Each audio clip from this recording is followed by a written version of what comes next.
One night with his ex-wife changed a successful lawyer's life, a tale of destined romance. Hi, my beautiful family. Welcome back again to Mr. Peter's Stories. My heart fills with joy seeing both familiar faces and new friends joining our loving family today. A prayer from heart. Dear Heavenly Father, bless our beautiful storytelling family with your divine love.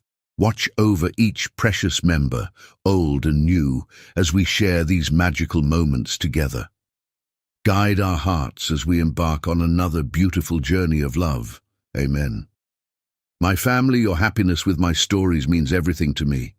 If these tales touch your heart, please share your love in the comments. To our new friends, welcome home. Just open your heart to this story, and I promise you'll fall in love with our wonderful family. Let's begin this magical journey together, filled with love and respect, as we share another beautiful romantic tale that will capture your hearts forever. With endless love, Mr. Peter's Stories family. The neon lights of Angelo's diner flickered against the rain-slicked windows, casting alternating shadows of red and blue across Romilly Bennett's dark skin. Her reflection fragmented in the glass, much like her life had 18 months ago. The night shift dragged on, each minute an echo of her fallen dreams. 3 years of nursing school, 2 years of marriage, and now here she was, starting over at 30, armed with nothing but her pride and a coffee pot that had seen better days. Thunder rolled outside as she methodically wiped down another sticky table, her movements mechanical after 8 hours on her feet. The irony wasn't lost on her that this was the same diner where she'd first met Zale Dawson, rising star of Montgomery & Associates law firm. Back then, she'd been a nursing student working part-time, and he'd been a junior associate with eyes that could melt steel and a smile that made her forget her own name. The memory of their first meeting played in her mind like a worn movie reel. Him rushing in from the rain, case files tucked under his arm, ordering a black coffee with an apologetic smile. She'd been so nervous she'd spilled it all over those precious documents.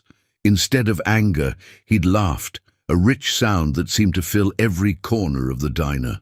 Guess the judge will have to believe me when I say the evidence was water-damaged, he'd joked, helping her mop up the mess.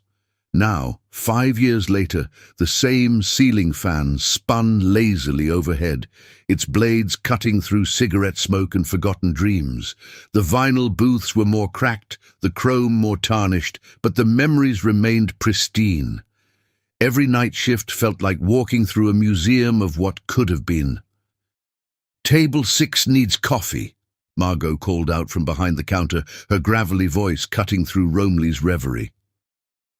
The older waitress had been here longer than most of the furniture, her lined face a map of 1,000 late-night stories. She'd been here that first night too, had watched Romilly and Zale's love story unfold between coffee refills and midnight conversations. Romilly grabbed the fresh pot, her wedding ring long gone, but the tan line still faintly visible, a ghost of promises broken. That's when she heard his laugh, rich and familiar, like aged bourbon, carrying the same warmth that had once melted her defenses. Her hands trembled, coffee sloshing dangerously close to the pot's rim. Time seemed to slow as Zale stumbled through the door with his colleagues, their expensive suits and loud voices marking them as celebration crowd from the law firms downtown. They'd obviously been drinking at Maxwell's, the upscale bar 3 blocks over, the same bar where she and Zale had shared their first kiss, hidden in a dark corner booth while rain painted patterns on the windows. His tailored suit was slightly disheveled now, the charcoal grey fabric catching the neon light. His usually pristine black hair was tousled, as if he'd been running his fingers through it, an old habit she remembered from late nights when he'd pore over case files in their bed. Their bed. The thought stung like alcohol in an open wound. He hadn't seen her yet, caught up in whatever victory they were celebrating. His success had always been meteoric, his passion for justice matched only by his skill in the courtroom. She'd watched him argue cases with the same intensity he'd once used to convince her to dance with him in their kitchen at midnight. "Another big win for Dawson," one of his colleagues announced to no one in particular, their voices too loud for the quiet diner. The Jenkins case was supposed to be unwinnable. Romley's throat tightened. The Jenkins case. She'd helped him prepare for that one, back when they were still together. Late nights spent quizzing him on precedents, bringing him coffee and encouragement when he doubted himself. She'd believed in him then, believed in them. Before the text messages, before the photos, before Miranda from the firm had shown her evidence of his supposed infidelity that had shattered their world. The group settled into a booth, their old booth, the same one where he'd proposed 2 years ago, getting down on one knee between the salt shaker and the maple syrup. He'd looked so young then, so earnest, promising her forever with trembling hands and steady eyes. "I'll handle that table," Romley told Margot, her voice steadier than her heart. The older waitress's eyes softened with understanding. Everyone here knew their story, had watched it bloom and wither between these walls. 3 years of marriage, 1 devastating betrayal, and 18 months of silence between them. Now here they were, about to share the same air again, breathing in the ghosts of their past, while the neon lights painted everything in shades of what could have been. She grabbed her notepad, each step toward their table feeling like walking through deep water. Time stretched and compressed, memories flooding back with every footfall. Their first date, their first fight, their first make-up kiss. The way he'd looked at her on their wedding day, like she was the only person in the world. The way he'd looked at her the day she left, confusion and desperation warring in those dark eyes she'd once known better than her own. Zale's eyes widened when he saw her, recognition cutting through his drunken haze. The conversation at his table died mid-sentence, leaving only the sound of rain against windows and the quiet hum of the fluorescent lights overhead. Rome. The old nickname slipped out before he could catch it, and she watched him flinch at his own familiarity. That name belonged to lazy Sunday mornings and whispered promises, not to this sterile space between them. "What can I get you?" Her voice was professional, distant, a waitress's voice, not the voice that had once whispered, "I love you," against his skin, not the voice that had screamed at him to explain the messages, to make her understand how he could throw away everything they'd built. The other lawyers shifted uncomfortably in their seats, suddenly very interested in their menus. They all knew her, had attended their wedding, had sent carefully worded condolence emails after the divorce. Now they watched the train wreck in slow motion, uncertain whether to stay or flee. "You're here." Zale leaned forward, his tie loosened, his collar unbuttoned. He looked older than she remembered, or maybe just tired. Success had carved new lines around his eyes, or perhaps that was her doing. Working. Orders. She kept her pen poised above the notepad, her shield against the intensity of his gaze. The same gaze that used to make her feel like the most beautiful woman in the world now made her feel exposed, vulnerable. The night progressed with tension, thick enough to cut. His colleagues ordered quickly, making awkward small talk that died as soon as she walked away. But she could feel his eyes following her, burning into her back as she moved between tables. As the hours wore on, his friends left one by one, clapping his shoulder with meaningful looks. Still, he remained, ordering coffee after coffee, watching her with increasingly unfocused eyes. The rain continued outside, painting the windows with memories of other nights, other storms they'd weathered together. Each time she approached his table, the space between them seemed to shrink and expand, heavy with unspoken words and untold truths. The diner slowly emptied as midnight approached, until it was just them, the rain, and 5 years of history hanging in the air. Margot had retreated to the kitchen, leaving them alone in the dining room, surrounded by empty tables and the ghosts of what they'd once been. Romley watched him from behind the counter, remembering how young they'd been, how certain of their love. How could something so solid crumble so completely? How could the man who'd once been her everything become a stranger in a rumpled suit, drinking cold coffee at midnight? The neon lights still flickered, casting their strange shadows. Outside, the city moved on, unaware of the drama playing out between these walls. But inside Angelo's diner, time seemed suspended, caught between heartbeats, between what was and what could have been. She glanced at the clock. 15 minutes until closing. 15 minutes to survive this unexpected collision of past and present. 15 minutes before she could retreat to her empty apartment and try to forget the way he still looked at her, like she was both a stranger and the only person he'd ever truly seen. The rain drummed against the roof, a steady rhythm that matched her heartbeat. One more coffee refill, one more chance to breathe in his familiar scent. One more moment to remember why she'd had to leave, even as every cell in her body screamed to stay. In the distance, thunder rolled, and the neon lights flickered once more, casting their strange spell over this midnight reunion. The night wasn't over yet, and in Angelo's diner, anything could happen between now and dawn. Chapter 2. Liquid Courage. "I'll handle that table," Romley told Margot, her heart thundering against her ribs as she watched Zale struggle with his coffee cup. The older waitress shot her a concerned look, but didn't argue. 3 years of marriage, one devastating betrayal, and 18 months of silence stretched between them like a chasm, yet here they were, sharing the same air in this fluorescent-lit purgatory. The last customer besides Zale had shuffled out 10 minutes ago, leaving behind a half-eaten slice of apple pie and the lingering scent of cigarette smoke. Rain continued its relentless drumming against the windows, creating a haunting melody that seemed to echo the rhythm of Romley's racing pulse. She approached his table with practiced steps, though each one felt like walking through quicksand. His suit jacket was draped over the back of the booth now, his crisp white shirt wrinkled from a long day of courtroom battles and celebration drinks. The sight of him like this, vulnerable, slightly disheveled, brought back memories of lazy Sunday mornings when he'd read the paper in their kitchen, spectacles perched on his nose, guard completely down. "Your colleagues all left," she said, stating the obvious as she reached for his empty cup. Her fingers trembled slightly, betraying her calm exterior. "We're closing soon."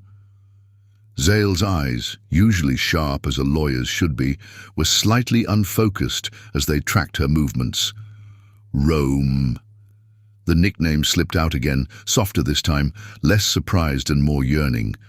"You look exactly the same." She didn't, really.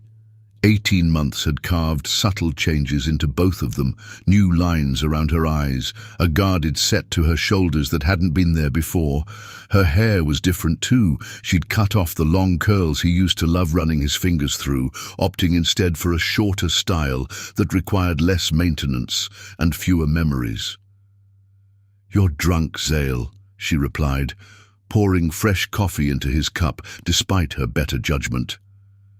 The steam rose between them like the ghosts of everything they'd lost. "Not drunk enough," he murmured, then louder. "Why here? Of all the diners in Atlanta, why come back here?" The question hit her like a physical blow. Why had she come back to Angelo's? The practical answer was simple. They paid better than most diners, and Margot had been kind enough to give her the job without asking too many questions. But the truth was more complicated, wrapped up in memories of first meetings and midnight conversations, of dreams shared over countless cups of coffee. "Some of us don't have the luxury of choosing where we work," she said finally, the words coming out sharper than intended. "We take what we can get after starting over." Zale flinched, as if she'd slapped him. "I looked for you," he said, his words slightly slurred but his gaze intense. After everything. Your phone was disconnected. Your sister wouldn't tell me anything. Even your old nursing colleagues said they hadn't heard from you. That was the point. Romley busied herself wiping down the adjacent table, needing something to do with her hands. Clean breaks heal better. A bitter laugh escaped him. Is that what they taught you in nursing school? Because this doesn't feel healed, Rome. This feels like an open wound that won't stop bleeding. Thunder crashed outside, making her jump. Zale's hand shot out instinctively to steady her, an old habit from when they were together, born from his constant need to protect her. His fingers brushed her wrist for just a moment, but the contact sent electricity racing up her arm. She jerked away as if burned. "Don't," she whispered, but whether she was talking to him or herself, she wasn't sure. "I never thought I'd see you again," he continued, as if she hadn't spoken, his voice rough with emotion. "I'd convinced myself it was better that way, that maybe if I stopped looking, stopped hoping, it would finally stop hurting." He ran a hand through his hair, messing it up further. "But here you are, and it hurts worse than ever." Rain streaked down the windows behind him, creating strange patterns that reminded her of tears. How many nights had she cried herself to sleep after finding those messages? After seeing the photos Miranda had shown her of Zale leaving that hotel, the evidence had seemed so irrefutable then, each piece another nail in the coffin of their marriage. "You lost the right to hurt when you threw us away," she said quietly, stacking sugar packets with mechanical precision. "When you chose her over, I never chose anyone else." His fist came down on the table hard enough to make the coffee cup rattle. "Those messages, those pictures, it wasn't what you thought. If you had just let me explain, you had plenty of chances to explain." The memories flooded back. Him standing in their kitchen, face pale with shock, as she confronted him with the evidence. His desperate attempts to call her after she'd left, the voicemails she'd deleted without listening to them.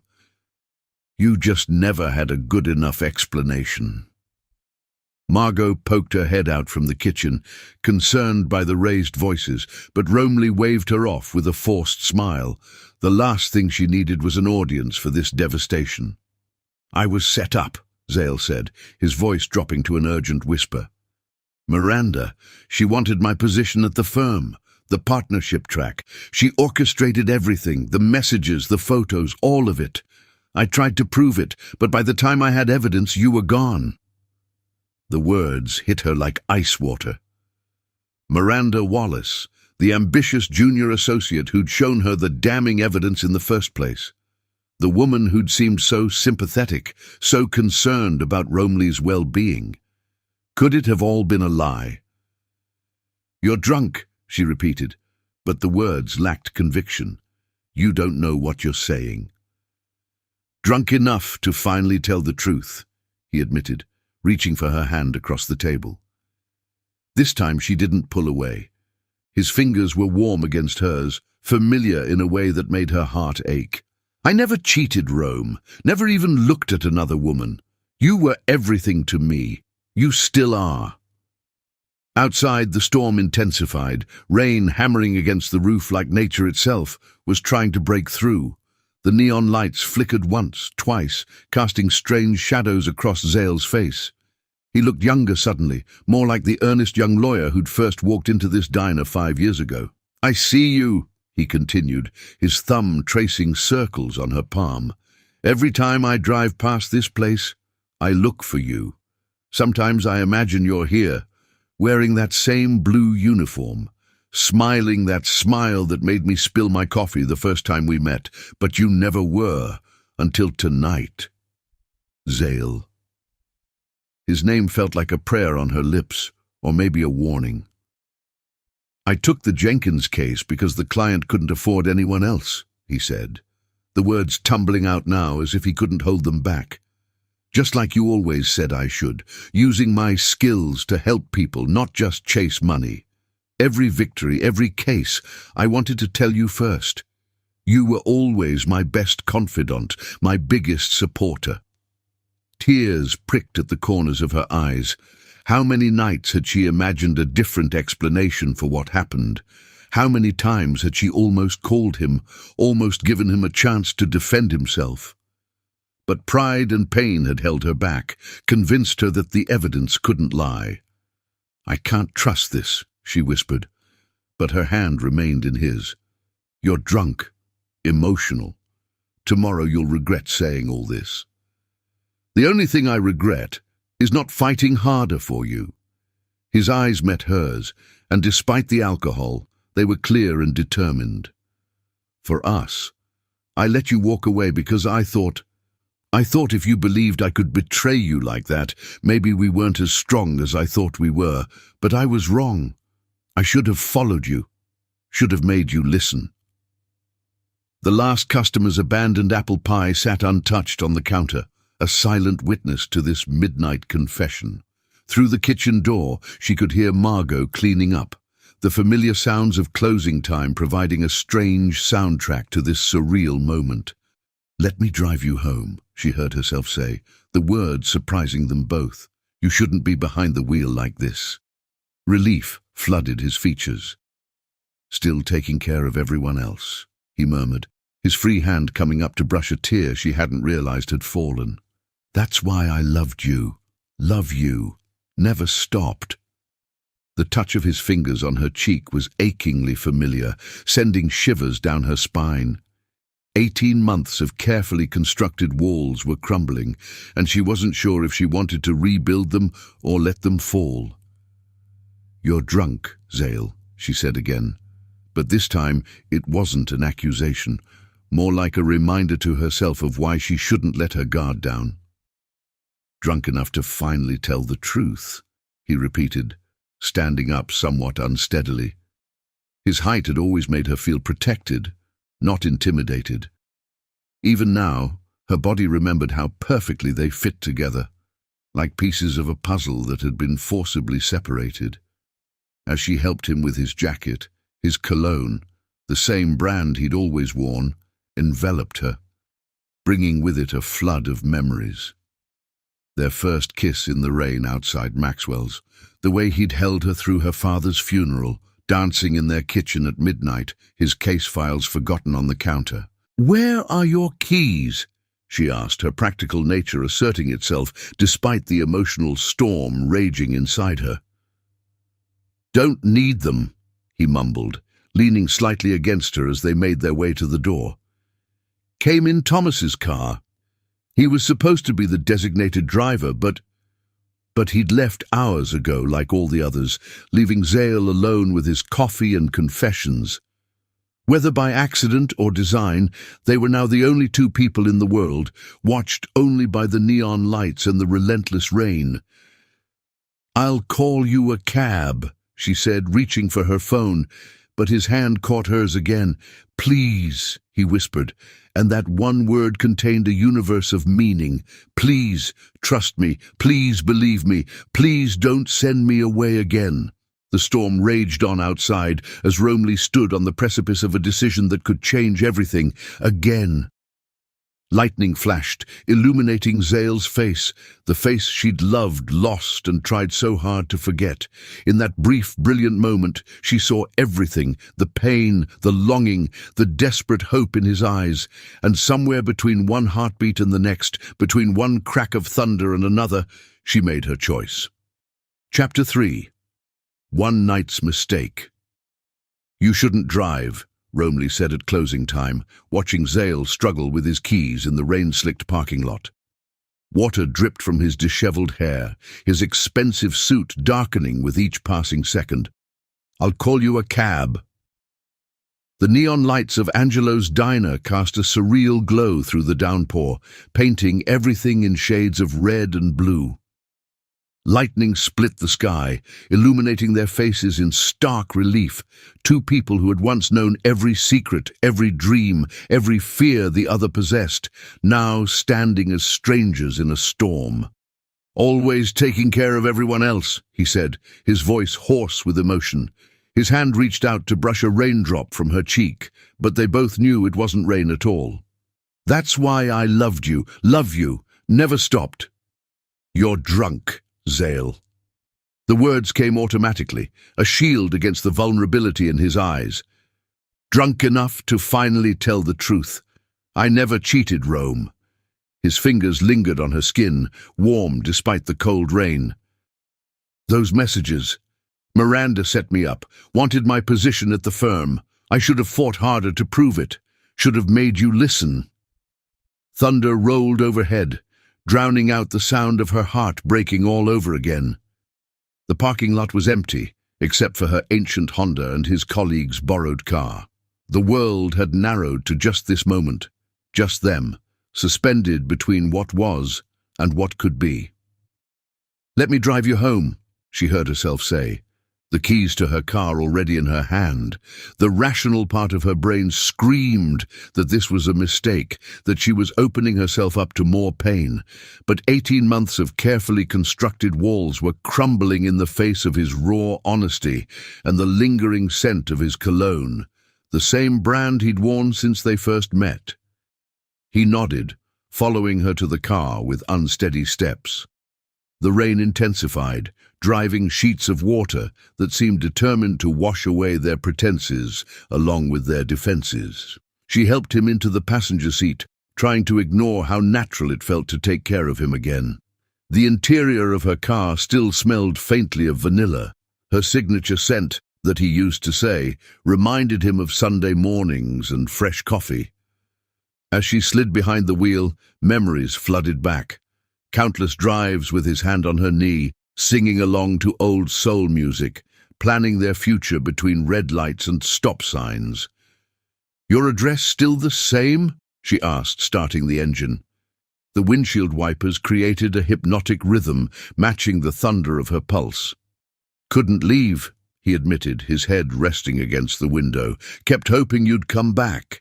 The confession hung in the air between them, heavy with implications. She pulled out of the parking lot, muscle memory guiding her toward their old neighborhood. No, his neighborhood now. The streets were nearly empty, the storm having driven everyone else indoors. "I thought about it," she whispered, the words escaping before she could stop them. "Coming back. Some nights I'd drive by your house just to see if the lights were on." His hand found hers on the gear shift, fingers intertwining as if the past 18 months had never happened. "Why didn't you?"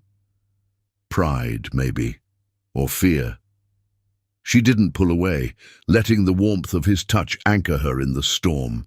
The evidence seemed so convincing. The messages, the photos Miranda showed me. Miranda. He spat the name like poison. She played us both. Created fake messages, hired someone to take those photos outside the hotel. I was there for a deposition. She knew that, used it against us. His grip tightened on her hand. By the time I figured it out, proved what she'd done, you were gone. Phone disconnected. Family wouldn't tell me anything. Lightning illuminated the city skyline, the familiar buildings where they'd built their life together. The law firm where he worked was visible in the distance, its windows dark except for the cleaning crew. How many nights had she waited up for him to come home from that building, proud of his dedication but missing his presence? "Turn here," he said suddenly as they approached his street. But instead of his house, he directed her to the Harbour View Hotel, the same upscale establishment where they'd spent their wedding night. Zale. His name was both question and warning. "Please," he whispered, his thumb tracing circles on her palm. "I can't go home tonight, not to that empty house, not with you finally here." The hotel loomed before them, its elegant facade a stark contrast to the storm raging around it. Romley put the car in park, her mind racing with all the reasons this was a terrible idea, but when she turned to tell him so, the look in his eyes stole her breath away. "One night," he said, his voice rough with need and something deeper, desperation maybe, or hope. "One night to tell you everything, to make you understand. After that, if you still want to walk away." She should say no. Should drive him home and leave him there with his drunk confessions and rain-soaked regrets. but 18 months of loneliness and unanswered questions weighed heavily on her soul. "The bar's still open," she found herself saying. "We can talk there." But they never made it to the bar. The elevator ride to his hastily booked room was silent, charged with electricity that had nothing to do with the storm outside. Their shoulders brushed with each floor, sending sparks of awareness through her body. His cologne mixed with the scent of rain and leather, creating an intoxicating combination that made her head spin. Room 1542, the same floor where they'd spent their wedding night, though a different room. Zale's hands shook as he swiped the keycard, and Romley wondered if it was the alcohol or anticipation that made them tremble. The room was dark when they entered, city lights filtering through the rain-streaked windows. Neither of them moved to turn on the lights. Sometimes truths were easier to speak in darkness. "I never took off my ring," he said into the shadows, his voice barely audible over the storm. "Keep it in my pocket every day. Pathetic, right?" Romley's hand went to her own bare finger, where the tan line was finally starting to fade. "Not pathetic," she whispered. "Human." He stepped closer, close enough that she could feel the heat radiating from his body. "I miss you every day. Miss your laugh, your smile, the way you'd fall asleep reading medical journals. Miss the way you'd leave little notes in my case files. Remember to eat. You've got this. I believe in you." "Zale." Her voice broke on his name. "Tell me you don't miss us too," he challenged, his hand coming up to cup her face. "Tell me you don't think about what we had, what we could still have." Instead of answering, she kissed him. The first touch of their lips was electric, 18 months of longing and hurt and love pouring out in a single moment. His arms wrapped around her waist, pulling her closer as if afraid she'd disappear again. She tangled her fingers in his damp hair, remembering how it felt to be loved by him, to be cherished. Thunder crashed outside, but neither of them noticed. The world had narrowed to just this, the taste of whiskey and coffee on his lips, the familiar strength of his arms around her, the way their bodies remembered each other even after all this time. "I'm sorry," he whispered between kisses, his words painting apologies across her skin. "So sorry I didn't fight harder, didn't make you listen, didn't prove the truth sooner." "I'm sorry too," she breathed, letting him pull her toward the bed. "Sorry I didn't trust you enough to stay and listen. Sorry I let her come between us."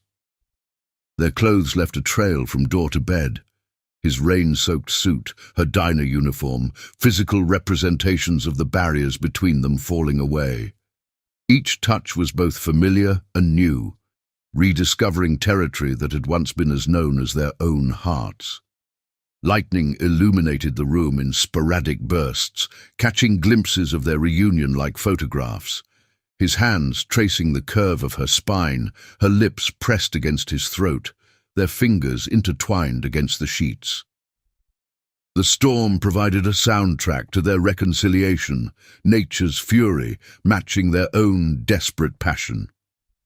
Hours later, as the storm began to fade and false dawn painted the sky in shades of grey, Romley lay in his arms, listening to his heartbeat.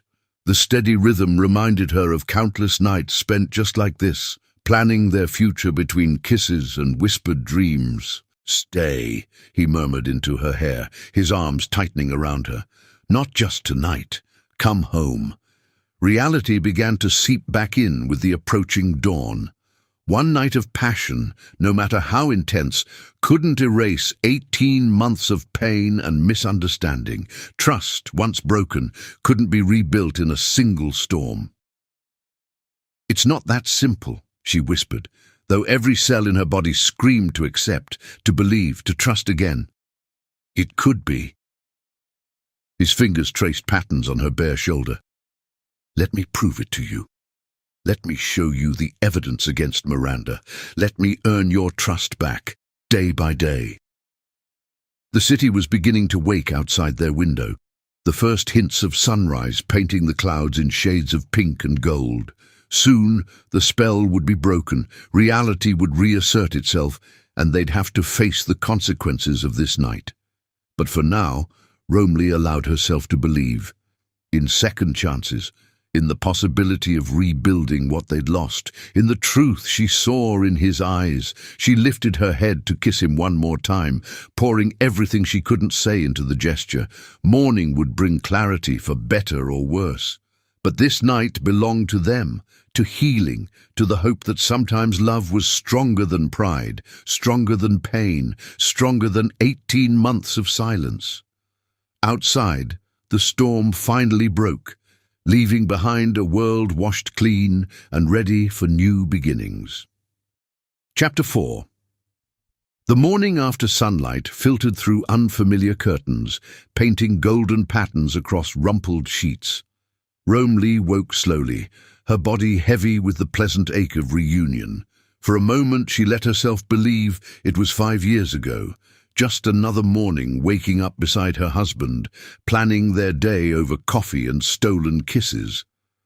But reality crept in with the morning light. This wasn't their bed, their home, their life together.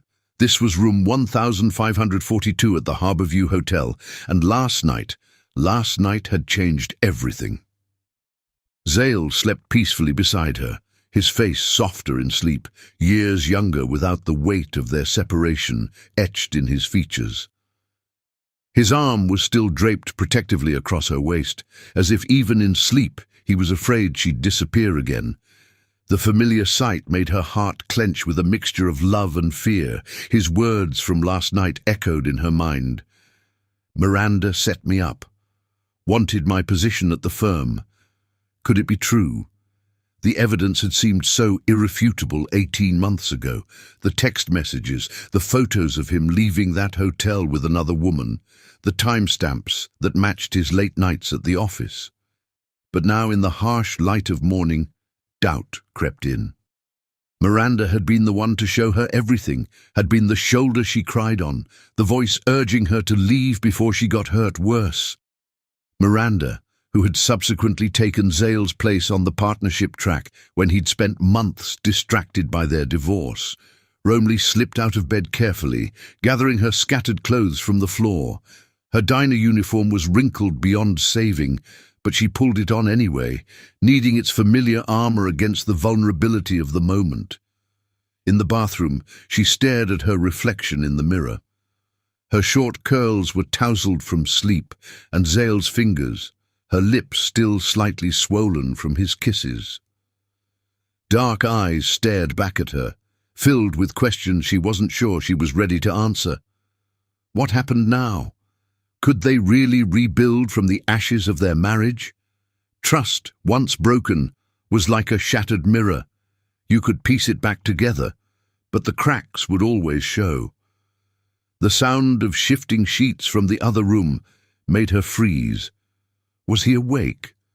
What would she say to him in the light of day? Last night had been a storm of emotion and need, years of longing breaking free in a flood of passion. But morning brought clarity, and with it, fear. She thought of her tiny apartment, filled with second-hand furniture and carefully constructed routines. No photos on the walls, no memories to haunt her. She'd rebuilt her life piece by piece after leaving him, each day a conscious choice to move forward rather than look back. But looking back was all she'd done since seeing him at the diner last night. Every touch, every kiss, every whispered apology had pulled her deeper into the past they shared, the future they'd planned. Her phone buzzed in her pocket. A text from Margot asking if she was okay after last night's drama at the diner. The real world was creeping in, reminding her that decisions made in the heat of passion had consequences in the cold light of day. Through the bathroom door, she heard Zale stirring. The rustle of sheets, a soft groan as he woke. Would he regret last night? The alcohol had worn off hours ago, but sometimes morning brought different kinds of clarity. She should leave. Slip out before he fully woke, preserve what was left of her carefully constructed walls. But her feet wouldn't move, frozen between flight and the magnetic pull of the man in the other room. Rome. His voice was rough with sleep, concerned. He'd noticed her absence already. Her hands gripped the edge of the bathroom counter, knuckles white with tension. One night couldn't erase 18 months of pain. One confession couldn't rebuild trust destroyed by lies, or what she'd thought were lies. The memory of their last morning together flashed through her mind. Him rushing to work, distracted by some big case, her finding those messages on his phone when it buzzed after he left. The spiral of discovery that followed, each piece of evidence Miranda presented, fitting perfectly into a puzzle she'd never wanted to solve. But what if the puzzle pieces had been forced to fit? What if Miranda, with her ambitious smile and sympathetic eyes, had orchestrated the whole thing? Romley? Closer now, worry evident in his voice. Are you all right? She stared at her reflection again, at the woman she'd become in the 18 months since leaving him. Stronger, more independent, but also more guarded. The walls she'd built weren't just to keep him out. They were to keep herself from hoping, from believing, from risking her heart again. His footsteps approached the bathroom door, and she could see his shadow under it. One touch of the handle would bring them face to face, force her to confront the choices that lay ahead. But she couldn't do it. Not yet. Not until she knew for certain what was truth and what was lies, what was real and what was merely the ghost of their past, refusing to rest. She opened the door before he could, catching him mid-reach for the handle. He stood there in just his dress pants from last night, hair mussed from sleep and her fingers, eyes filled with a vulnerability that made her heart ache. "Don't," she said softly, stepping past him. "Please don't say anything." "Rome, wait!" He reached for her, but she evaded his grasp. "I need time," she said, gathering her purse from where it had fallen near the door. "Last night was perfect," he finished when she trailed off. "It was perfect, and you know it." She closed her eyes against the truth in his words. It was a mistake. The hurt that flashed across his face felt like a physical blow. "You don't mean that." "I don't know what I mean anymore." Her hand found the door handle, cool metal grounding her in reality. "You can't just tell me everything I believed for 18 months was a lie and expect me to what? To trust me? To believe in us again?" He stepped closer, and it took everything in her not to lean into his warmth. "I can prove it, Rome. Let me show you the evidence against Miranda. Let me—" "I can't." The words came out choked. "Not right now. I need to think." His cologne still clung to her skin, a sensory reminder of every kiss, every touch, every whispered apology exchanged in the darkness. She'd have to shower 3 times to get rid of it, and part of her didn't want to. "At least let me drive you home," he pleaded. "Your car's still at the diner." The diner. Where this had all started, both 5 years ago and last night. Where she'd have to return for her evening shift, carrying these new memories like secret wounds. "I'll call a cab." She opened the door, letting the sterile hotel hallway air rush in. "Please don't follow me." "I won't lose you again," he said to her back as she stepped into the hallway. "I let you walk away once without fighting for us. I won't make that mistake again." She paused, one hand on the doorframe. Maybe the mistake was thinking we could fix 18 months of hurt with one night of passion. It wasn't just passion, and you know it. His voice was rough with emotion. It was truth. It was us, finding our way back to each other. A housekeeping cart rattled by, the mundane sound jarring against the intensity of the moment. The maid gave them a curious look, him shirtless in the doorway, her in a wrinkled uniform at dawn. Another snippet of gossip for the hotel staff break room. "Goodbye, Zale." She forced herself to walk away, each step feeling like lead. She didn't look back, couldn't bear to see if he was watching her go. Again.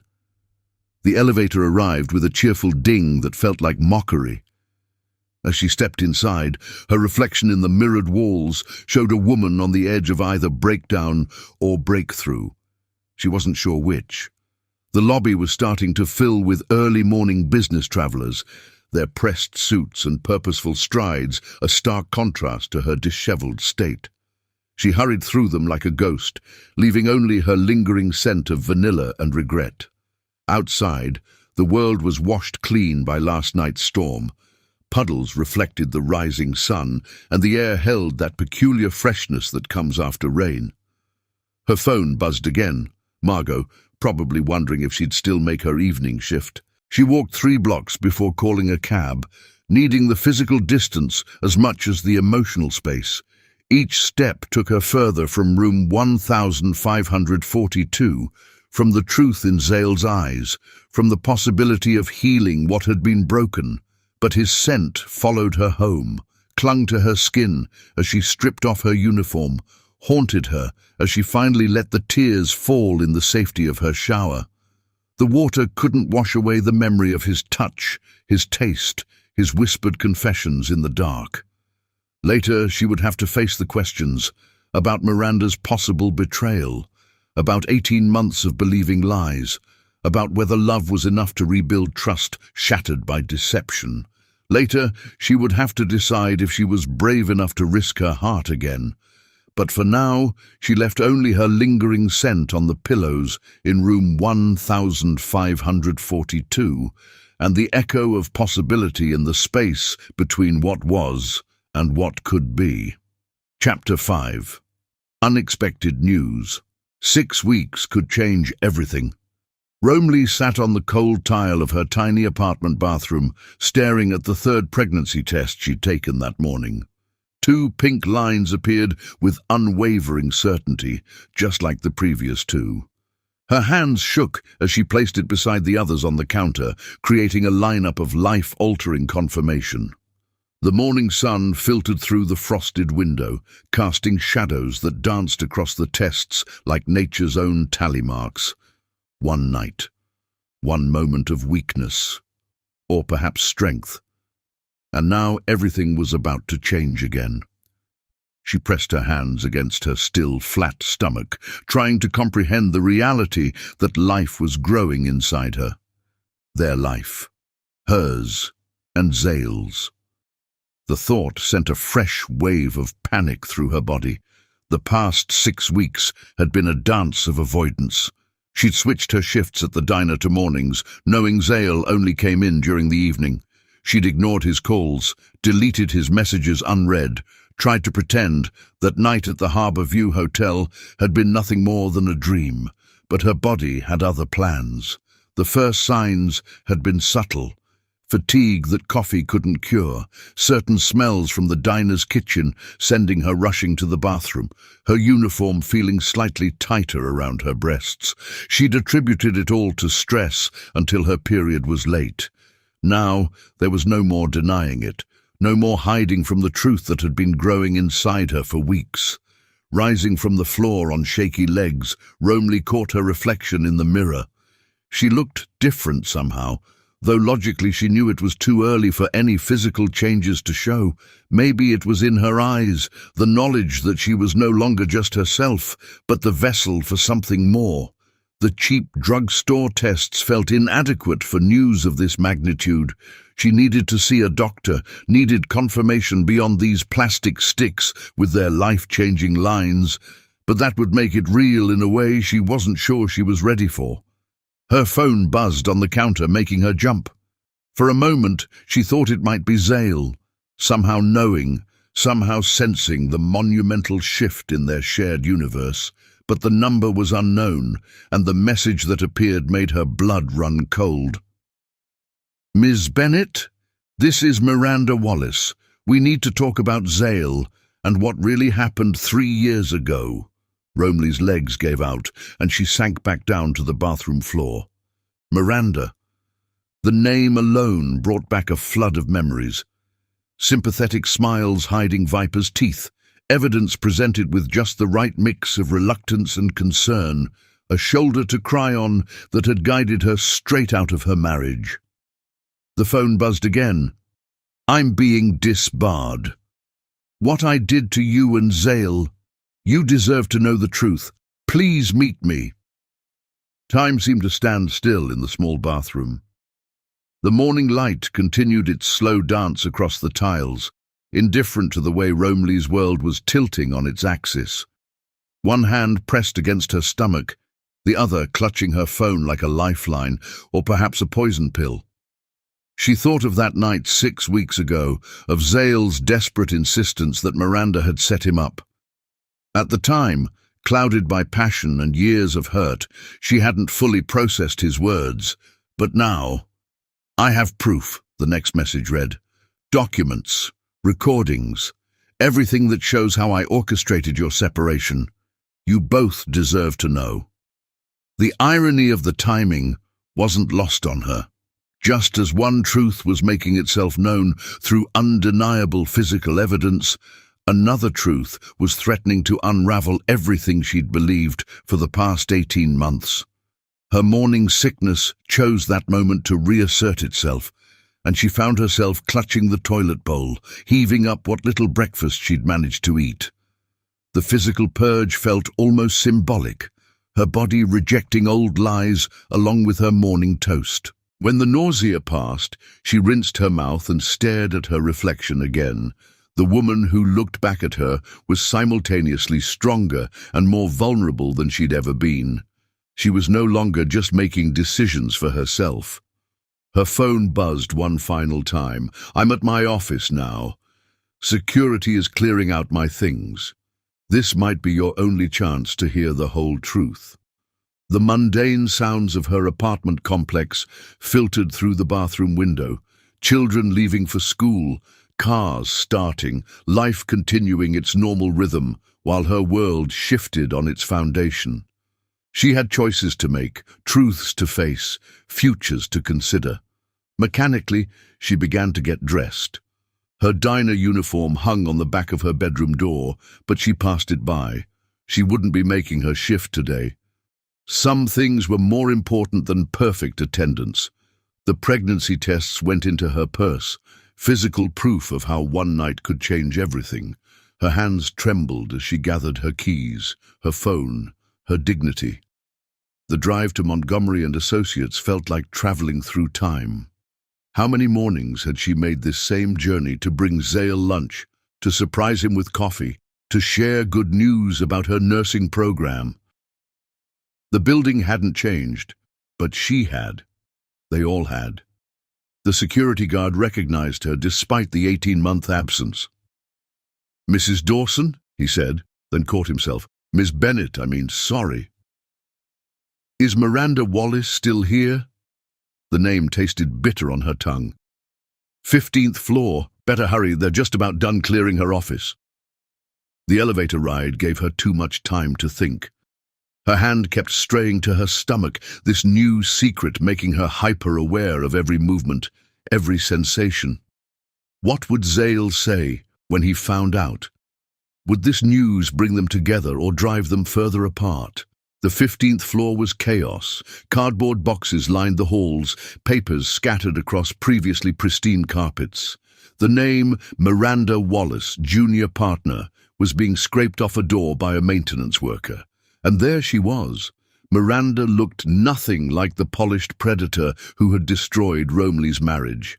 Her designer suit was wrinkled, her perfectly straight hair disheveled, her mascara smudged from what might have been tears. She was supervising the packing of her office with the air of someone attending their own funeral. Miranda. The other woman spun at the sound of Romilly's voice, nearly dropping the frame she was holding. It was a photo from the firm's charity gala, Miranda accepting an award while Zale applauded in the background. The same gala where she'd first begun her campaign of destruction. "You came." Relief flooded Miranda's features. "I wasn't sure you would. Start talking." Romilly's voice was steadier than she felt, one hand unconsciously protective over her stomach. Miranda's eyes caught the movement, widening slightly before she schooled her features. "Not here. There's a coffee shop around the corner." "No coffee." The words came out sharper than intended, her morning sickness making the mere thought of coffee unbearable. "Just tell me what you did." "All of it." The maintenance worker finished with the door, leaving them alone in the debris of Miranda's career. She sank into her desk chair one last time, gesturing for Romley to take the visitor's seat. "It was supposed to be me," Miranda began, her voice hollow. "The partnership track. I had seniority, better case records, everything. But Zale, he had that special something. The partners loved him, especially after you came along." "What do you mean?" "He was different after he met you. Happier, more focused, started taking pro bono cases, making connections with clients on a personal level, the kind of lawyer people trust, not just respect." She laughed bitterly. "The kind of lawyer who makes partner." Romley remembered those days, Zale coming home excited about helping people, not just winning cases. The way he'd light up talking about making a difference, not just making money. "So you destroyed our marriage to get ahead?" The words tasted like ash in her mouth. "I had help." Miranda pulled a USB drive from her desk drawer. "Another associate, James Chen. He's brilliant with computers, the text messages, the photos. We planned everything, timed it perfectly with the legitimate deposition Zale had at that hotel. Hired a woman who looked just similar enough in the pictures to raise doubts. Each word was a blow, confirming Zale's drunk confessions from that night 6 weeks ago." Romley's hand tightened on her stomach, this new life becoming an anchor in the storm of revelations. "Why confess now?" Miranda's laugh was hollow. "Because James got sloppy. Used the same techniques to fake evidence in the Harriman case. When it all came out, well, they started digging. Found everything." She pushed the USB drive across the desk. "It's all here. The original photos before editing, the fake phone records, emails between James and me planning everything, even recordings of our conversations where we—" She swallowed hard. "Where we celebrated when you left him." Romley stared at the small device that contained proof of how thoroughly she'd been manipulated. "Did you ever feel guilty?" "Every time you cried on my shoulder." Miranda's voice cracked. "Every time you thanked me for being there for you, but by then it was too late, the lie was too big, and the partnership was almost mine. And now I'm being disbarred. James too, once the ethics committee finishes their investigation. Seems fitting, doesn't it? We destroyed your marriage for my career, and in the end, I lost everything anyway." Romley stood, the reality of her current situation making it impossible to stay still. This woman had orchestrated the worst pain of her life, had played her like a puppet, had cost her 18 months with the man she loved, the man whose child she now carried. "The worst part," Miranda continued, apparently needing to confess everything, "was watching him after you left. He was like a ghost, threw himself into work but lost that spark that made him special. The partners noticed too, started having doubts about the partnership track. That's the only reason I got it instead of someone else." "You didn't just hurt me," Romley said quietly, her voice trembling with suppressed rage. "You hurt him, used our love against us, played with our lives like they were pieces on a chessboard." "I know." Miranda's mascara was definitely running now. "That's why I had to tell you, before they escort me out of the building for good, because he never cheated, never even looked at another woman.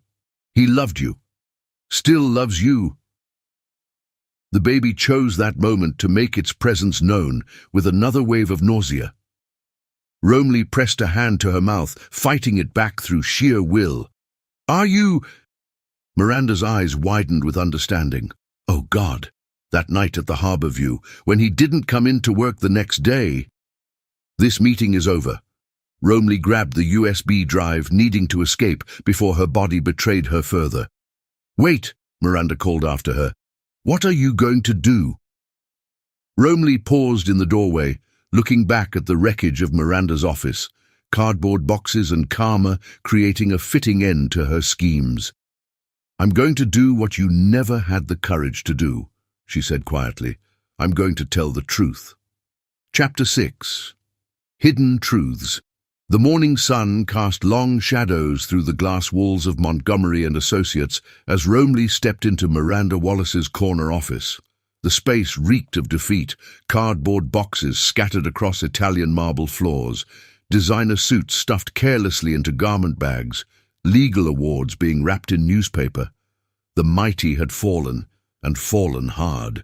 Miranda herself stood by the window, her usual power suit replaced by wrinkled silk, her perfect hair showing signs of sleepless nights. When she turned, her mascara-stained eyes widened at the sight of Romley. "You actually came." Relief and fear mingled in her voice. She gestured to a chair that probably cost more than Romley's monthly rent. "Please sit." "I'll stand." Romley's hand instinctively covered her still flat stomach, protecting the secret growing within. "You said you have proof about what really happened 3 years ago." Miranda's laugh was hollow, echoing off the emptying walls. "Proof? I have more than proof. I have a confession." She pulled open a drawer, removing a leather portfolio. "Everything's here, every lie, every manipulation, every calculated move to destroy your marriage." The portfolio landed on the desk between them with a heavy thud. Inside, Romley found photos, dozens of them. The originals showing Zale alone outside the hotel, then the doctored versions with the mysterious woman added. Text message logs showing how they'd recreated Zale's typing patterns. Email chains between Miranda and James Chen plotting every detail. "It was supposed to be perfect," Miranda said, watching Romley's face as each revelation hit home. "I'd spent years building my career, making all the right moves. Then Zale walks in, fresh out of law school, with his idealistic dreams and his perfect marriage, and suddenly he's on the fast track to partnership." Her voice cracked on the last word. She reached for a crystal decanter, pouring amber liquid into a glass with trembling hands. "Want one? No, of course not. Not in your condition." Romley's head snapped up. "How did you—" "Please." Miranda's smile was bitter. "You're glowing. And you haven't touched the coffee I offered. How far along? That's none of your business." "No, I suppose not. Nothing in your lives should have been my business." She drained her glass. "But I made it my business, spent months studying you both, learning your patterns, your vulnerabilities, your weak spots." She pulled out another file. "Did you know Zale turned down Carter and Myers after your separation? Prestigious firm, double his salary, corner office, but their building didn't overlook Angelo's diner. He couldn't bear the thought of not being able to look for you every day." Each word was a knife to Romley's heart. "Why are you telling me this now?"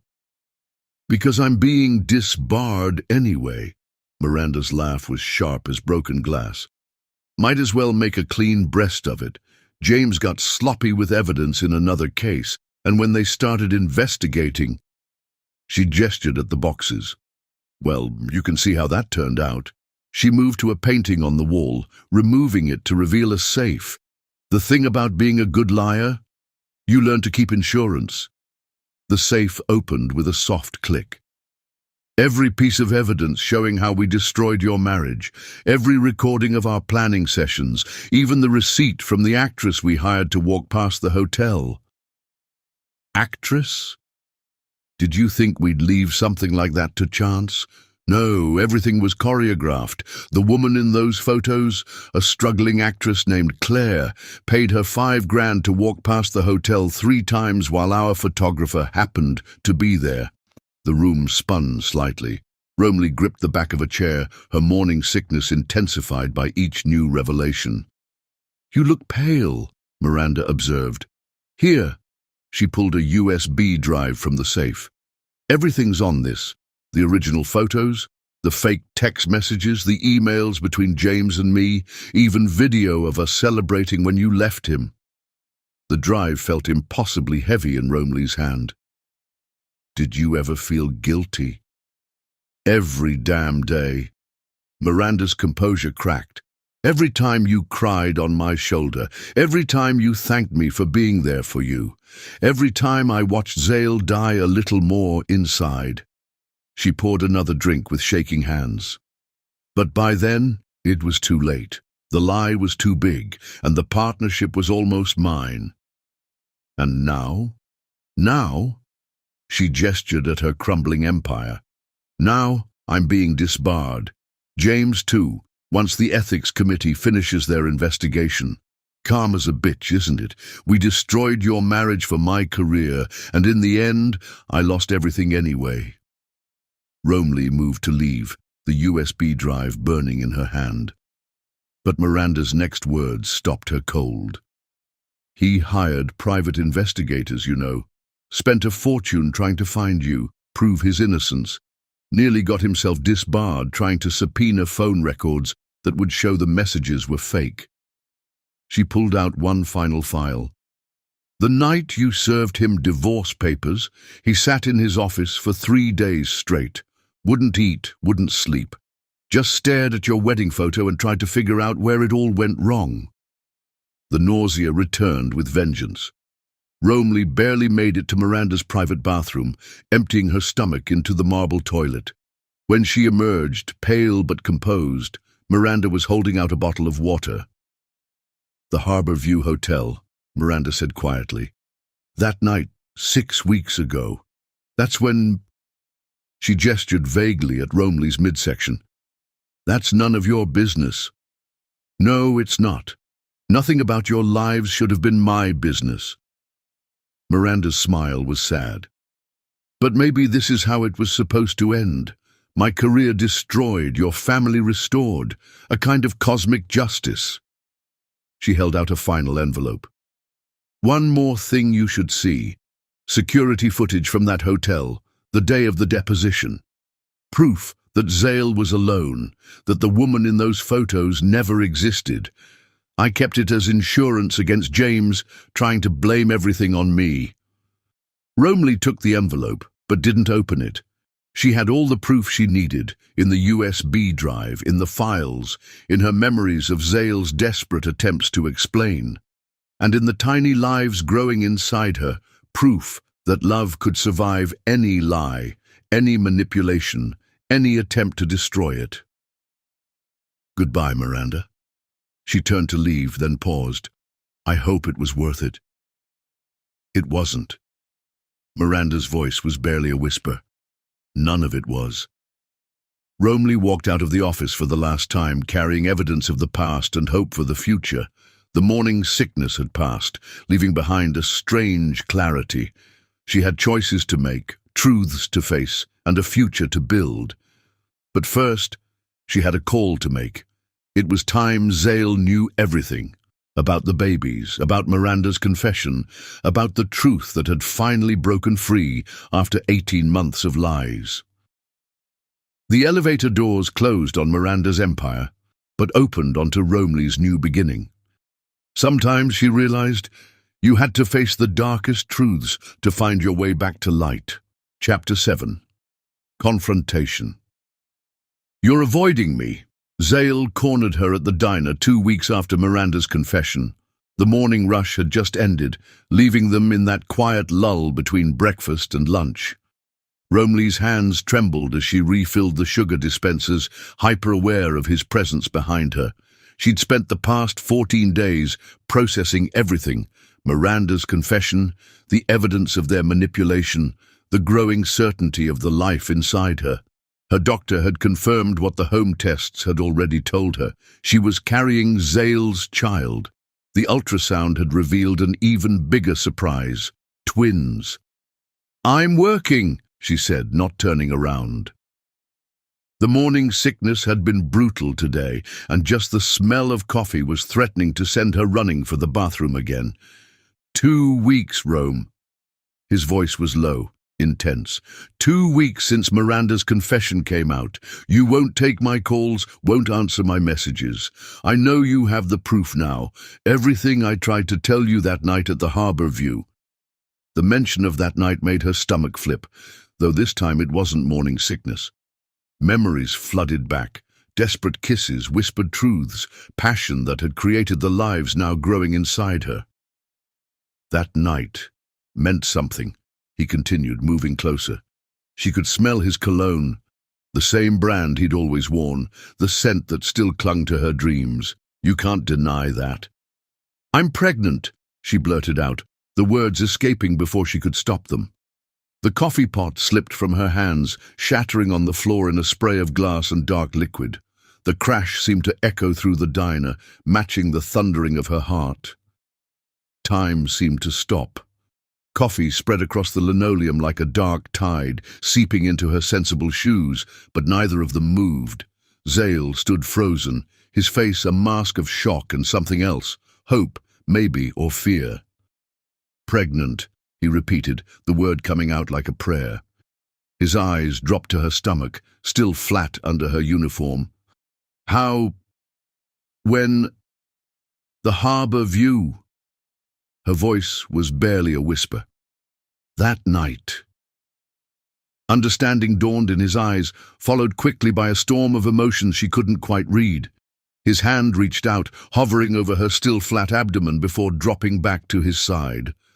"Why didn't you tell me sooner?" The hurt in his voice was palpable. "I needed time." Her hands shook as she grabbed a rag to clean up the spilled coffee. To process everything. Miranda's confession, the proof of what really happened, and now this. He caught her wrist before she could kneel to clean the mess, pulling her away from the broken glass. "Let me help." "I don't need—" "Yes, you do." His voice was firm but gentle. "You're carrying my child. Our child. You shouldn't be around broken glass and chemical cleaners." "Children," she corrected softly. "Twins." The word hit him like a physical blow. He staggered slightly, gripping the counter for support. "Twins?" Margot appeared from the kitchen, taking in the scene, the broken coffee pot, the spreading puddle, the tension between them. "Take your break, Romley," she said, already reaching for the mop. "Back booth, I'll bring you some ginger tea." Zale guided her to their old booth, his hand hovering protectively near her elbow. The same booth where they'd first fallen in love, where he'd proposed, where everything had begun. Now it would be where they faced this new beginning, or ending. "Twins," he said again as they sat, testing the word. "How far along?" 8 weeks. She pulled the ultrasound photo from her apron pocket, sliding it across the table. She'd been carrying it for days, waiting for this moment, dreading it and longing for it in equal measure. His hands trembled as he picked up the image. 2 tiny shapes, barely more than blurs, but unmistakably there. Their children. His finger traced the outline of each one, his eyes suspiciously bright. "I've missed so much already," he whispered. "The tests, the first doctor's visit, the ultrasound. I only found out 2 weeks ago." She accepted the ginger tea Margot silently delivered, grateful for the warmth between her palms. The same day Miranda confessed everything. Talk about life-changing days. He ran a hand through his hair, a gesture so familiar it made her heart ache. "Why didn't you come to me then, when you saw the proof that I never betrayed you?" "Because I betrayed you." The words burned coming out, but they needed to be said. "I believed the worst of you. Didn't give you a chance to explain, let Miranda manipulate me into throwing away everything we had. We were both manipulated." His hand inched across the table, not quite touching hers. "She spent months planning it, studying our weaknesses, learning exactly how to break us apart. But I should have trusted you." The tears she'd been holding back for weeks finally spilled over. "Should have known you'd never hurt me like that." "Hey!" This time he did take her hand, his thumb wiping away a tear that had fallen on her wrist. "You trusted your friend, which is exactly what Miranda spent months becoming. The person you should have been able to trust was telling you I couldn't be trusted. That's not your fault." The baby-induced hormones weren't helping her emotional state. More tears fell as she remembered the evidence Miranda had presented. The careful way she'd built up to each revelation, the sympathetic shoulder she'd offered while systematically destroying Romley's marriage. "I was so certain," she whispered. "The messages seemed so real. The photos.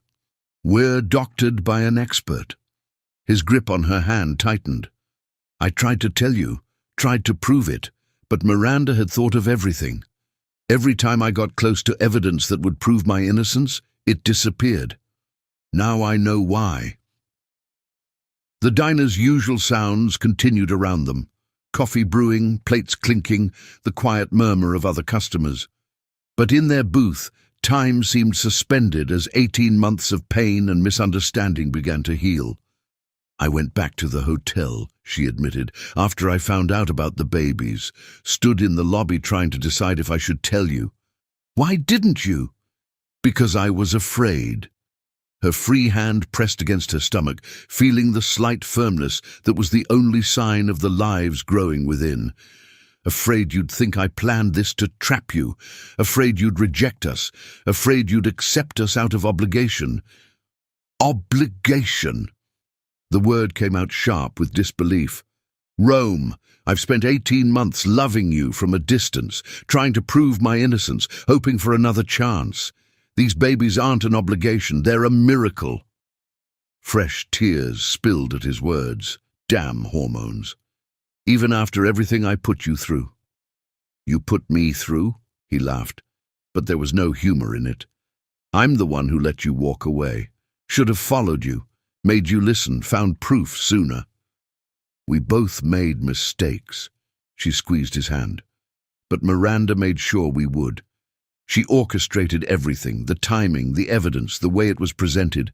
We never had a chance. Until that night at the Harbour View." His eyes darkened with the memory, when truth finally broke through all the lies.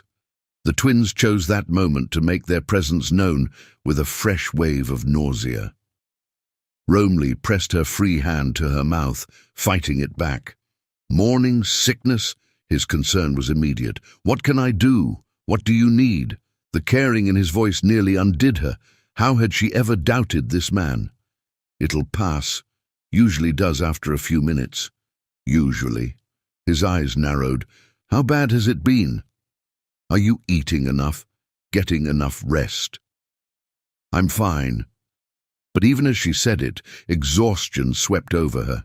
The emotional strain of the past 2 weeks, combined with working full shifts at the diner while battling constant nausea, was taking its toll. "No, you're not."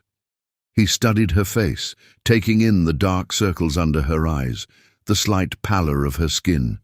"You're working too hard, probably not eating right because of the nausea and dealing with all this stress alone." Before she could protest, he was sliding out of the booth, pulling her gently with him. "Margot," he called to the older waitress, "she's done for the day." "About time," Margot muttered, already untying Romley's apron. "Been trying to tell her she's pushing too hard." "I'm fine," Romley protested again, but it sounded weak even to her own ears. "You're carrying my children," Zale said firmly. "Our children. You need rest, proper food, and someone to take care of you for a change." The possessive note in his voice, the protective way his hand rested on her lower back, it was all so familiar, so right. This was the man she'd fallen in love with, the man she'd married, the man who'd never stopped loving her even when she'd stopped believing in him. "Let me take you home," he said softly. "We have so much to talk about, so much to figure out. But right now, you need to rest." She looked up at him. This man who'd been her everything, who'd lost everything because of someone else's ambition, who was now offering her everything again. The father of her children, the keeper of her heart, even when she tried to deny it. "Okay," she whispered, and felt him relax slightly beside her. "Take me home." Neither of them specified which home, her tiny apartment or their old house that he'd never sold. Maybe it didn't matter.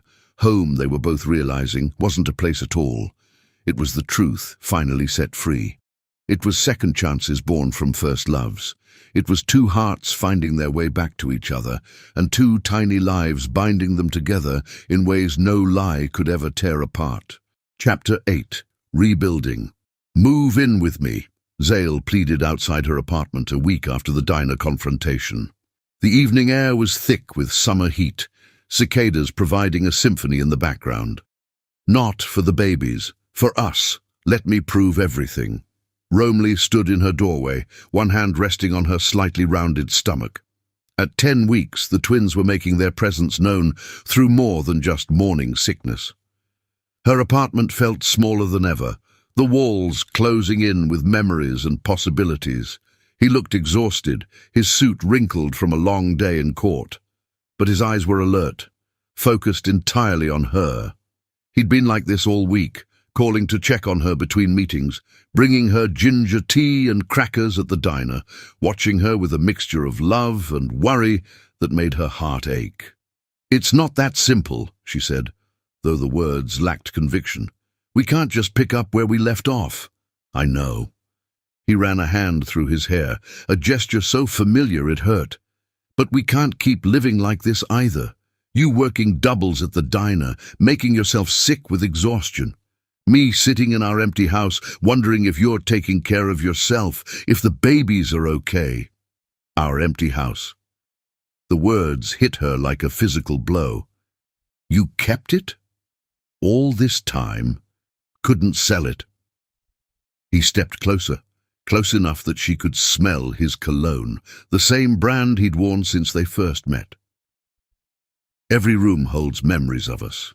The kitchen where you'd dance while making breakfast. The study where you'd quiz me on case law. The nursery we talked about making someday."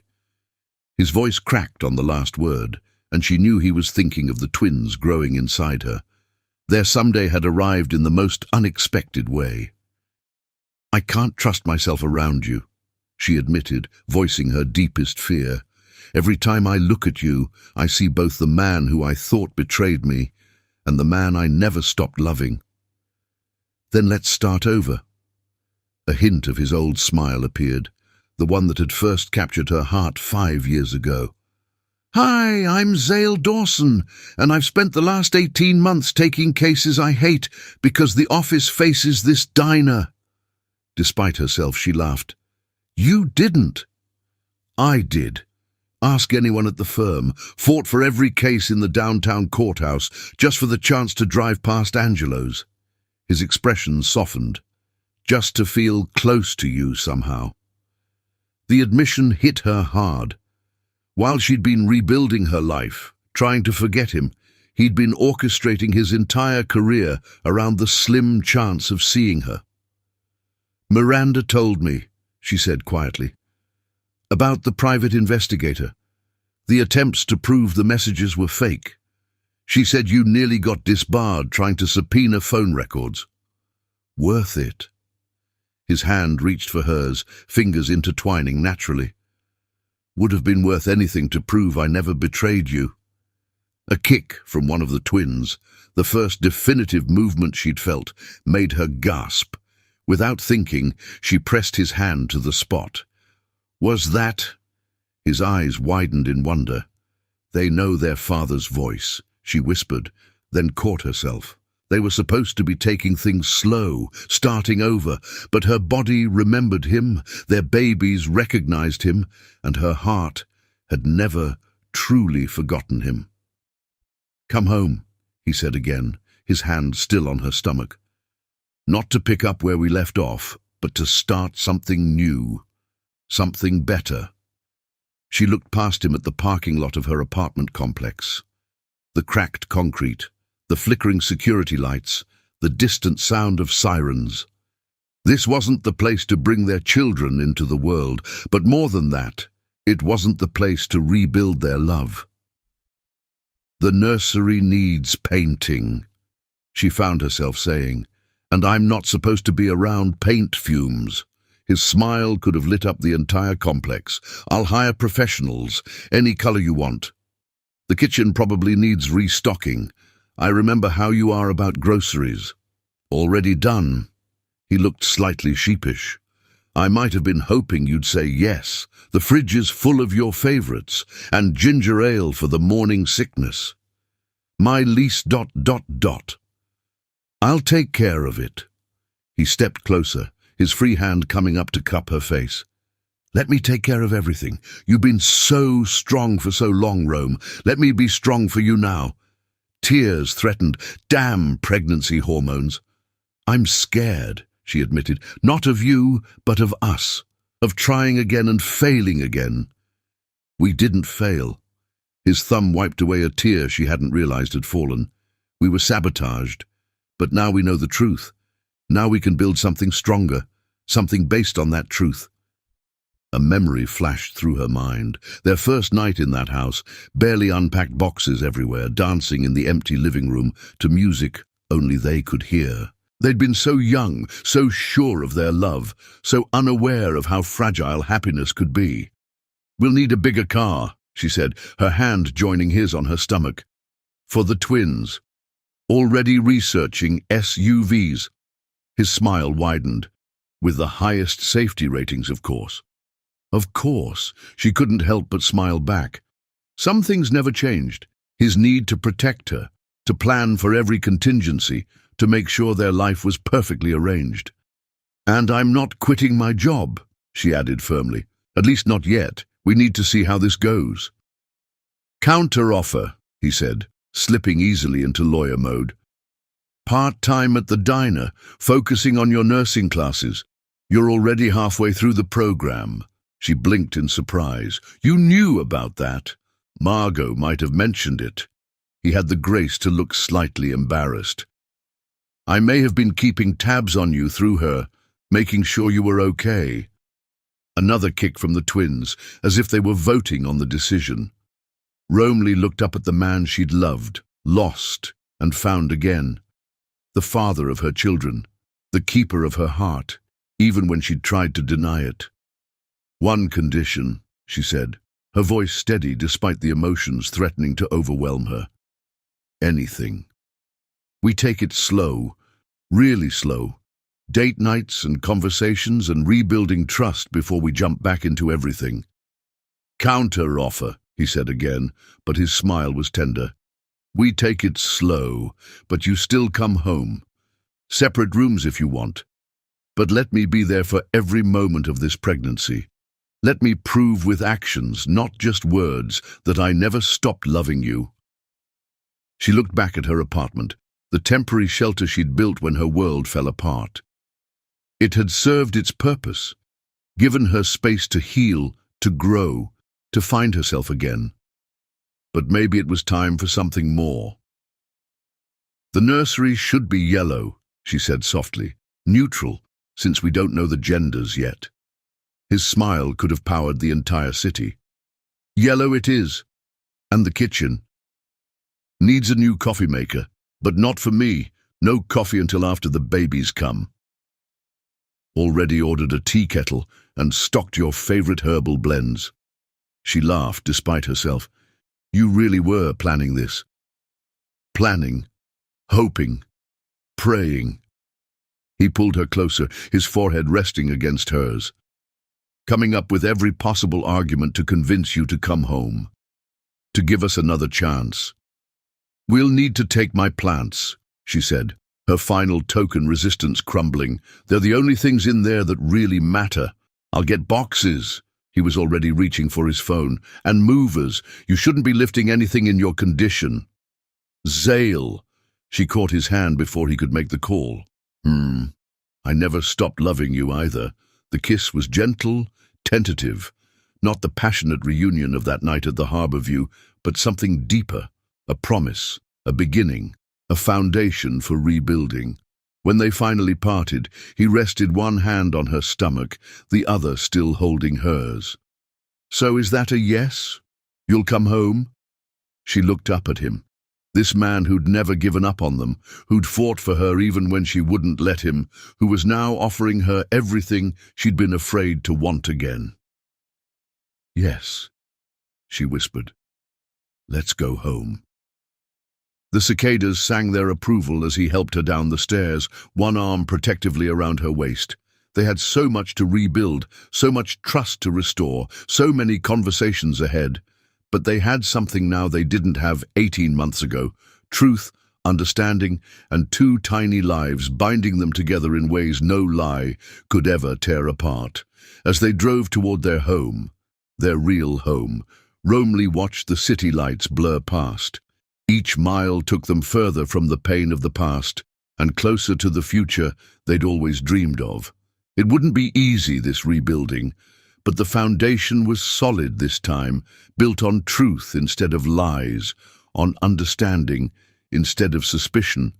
And somewhere between one heartbeat and the next, between one streetlight and another, she realized she was finally exactly where she was meant to be. Chapter 9. Labor of Love. Complications arose in the 7th month. The doctor's words fell like bombs in the sterile examination room. Elevated blood pressure, signs of preeclampsia, need to monitor closely.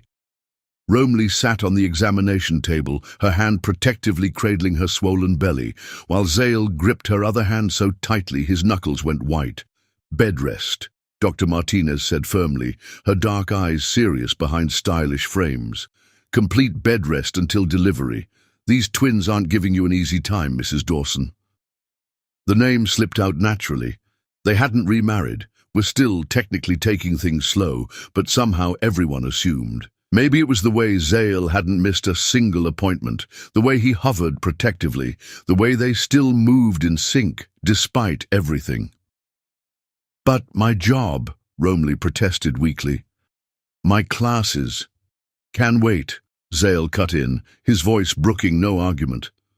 The past 2 months of living together had rebuilt more than just their relationship.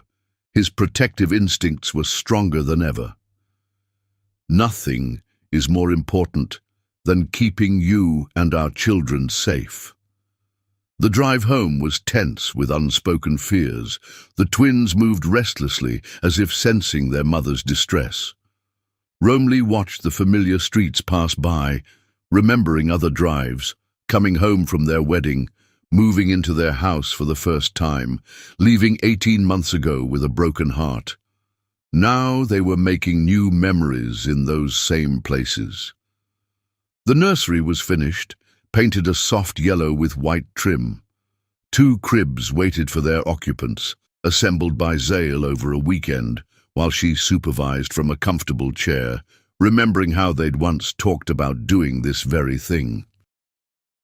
"I'll move into your spare room," he said, as they pulled into the driveway. When she looked at him in confusion, he clarified, "To help take care of you. You shouldn't be alone, especially now." Zale.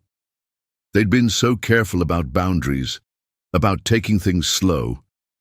He'd kept to the guest room down the hall, giving her space to heal, to trust again.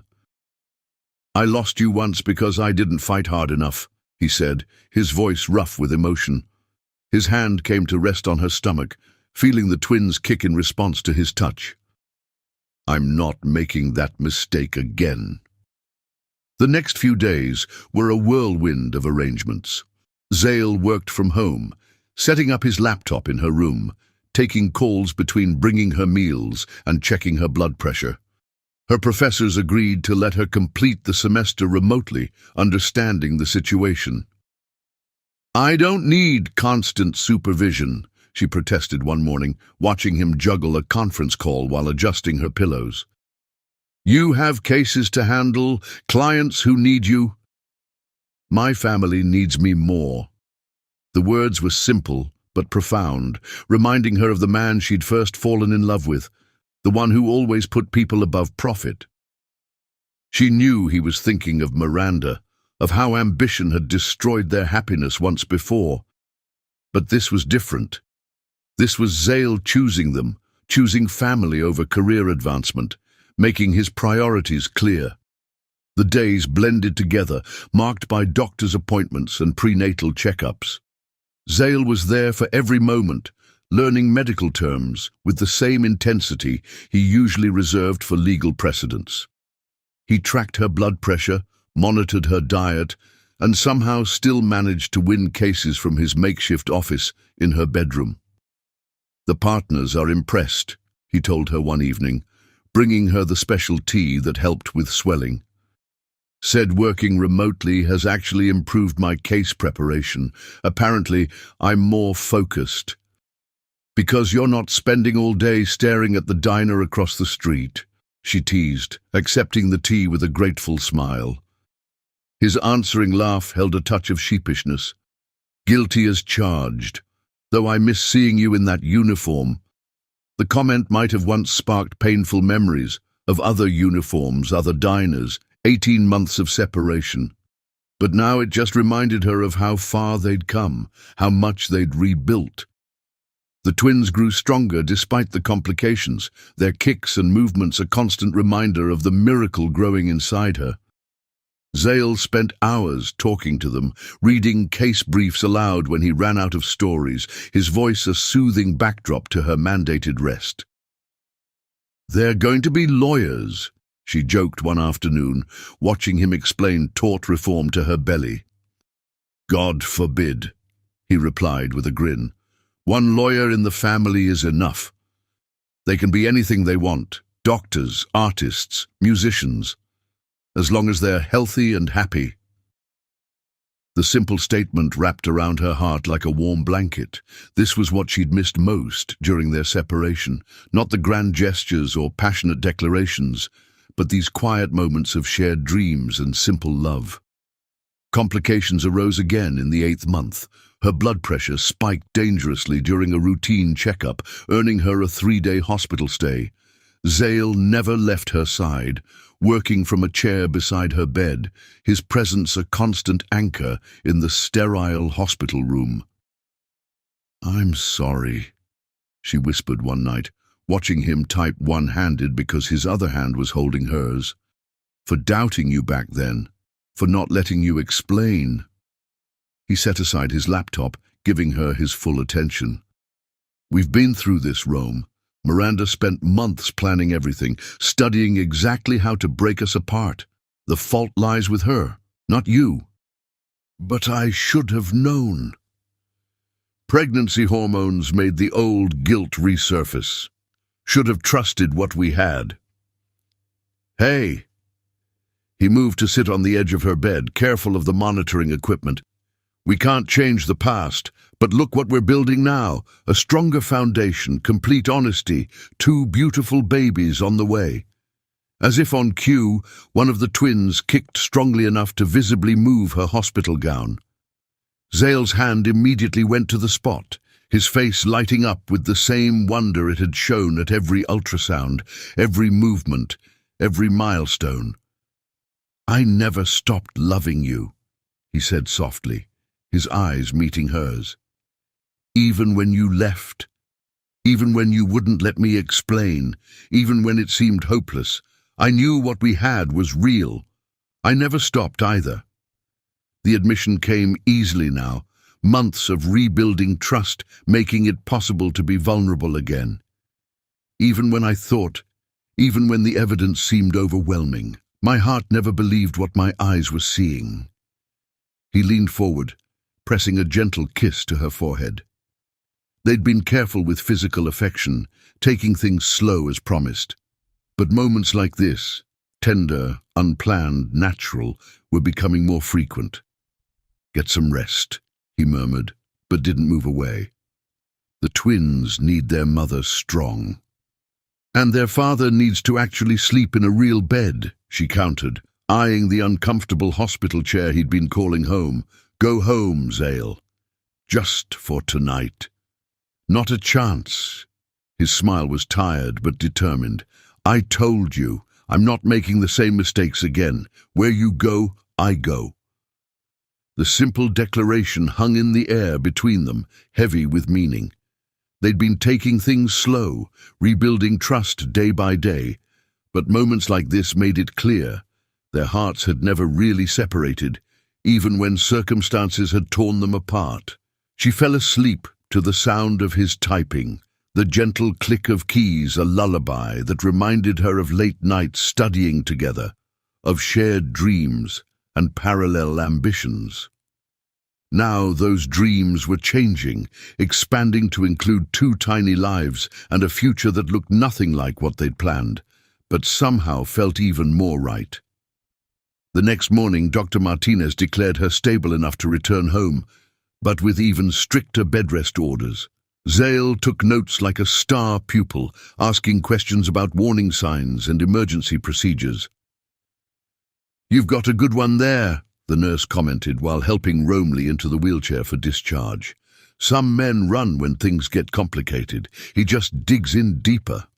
Looking at Zale as he argued with the parking attendant over the best route to bring the car around, wanting to minimize her time in the chair, Romley felt a surge of love, so strong it brought tears to her eyes. "Yes," she agreed softly, watching the man who'd never stopped fighting for them, who was now fighting for their growing family with the same dedication. "I really do." Chapter 10. New Beginnings.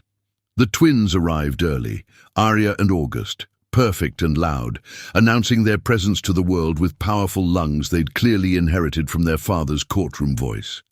Romley lay exhausted but triumphant in the hospital bed, watching Zale hold their children for the first time, tears streaming unashamedly down his face. "They're beautiful," he whispered, cradling them with a gentleness that made her heart ache. "Perfect, just like their mother."